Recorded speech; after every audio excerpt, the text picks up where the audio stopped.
আপনি আমাকে বেদাতি বললেও আমি নবীর সালাম করে যাব, আমি নবীর দুরূদ পড়তে থাকবো। আপনি আমাকে মাজার পূজারি বলেন, এরপরেও আমাকে নবীর দুরূদ বন্ধ করাতে পারবেন না।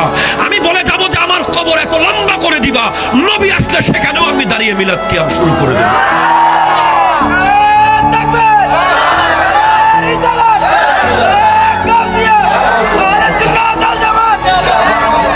আপনি যদি আমার বাড়ির গেইটে গিয়েও লিখে দেন যে বেদাতি, এরপরেও আমি মিলাদুন নবী করে যাব। আপনি যদি আমার বেডরুমে ঢুকেও যদি লিখে দিয়ে আসেন যে বেদাতি, এরপরেও আমি নবীর মিলাদ কিয়াম করে যাব।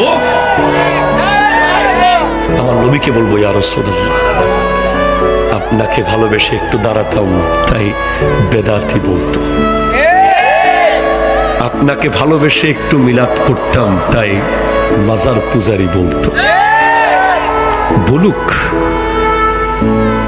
আমার নবীর সাহাবারা যদি নবীর থুতু মুবারক হাতে নিয়ে মুখে আর মুখে মাখতে পারে বিনা দলিলে, আমরা না হয় নবীর জন্য একটু দাঁড়িয়ে সালাম দিলাম। নবীর সাহাবারা যদি নবীর প্রস্রাব মুবারক খেয়ে ফেলতে পারে বিনা দলিলে, নবীর সাহাবারা যদি নবীর ঘাম মুবারককে গায়ে মাখতে পারে খুশবু দেওয়ার জন্য, আমরা না হয় প্রেমের তাগিদে একটু জুলুস পড়লাম, একটু মিলাদ পড়লাম, একটু দরুদ পড়লাম, একটু নাত পড়লাম। কোনো নেতার জন্য তো করি নাই, নবীর জন্য করেছি। কোনো শিল্পপতির জন্য করি নাই, নবীর জন্য করেছি। শুধু আশা একটাই, আমার নবী দেখে বলবে এই যে আমার পাগলা, একটা মুস্কি হাসি দেবে।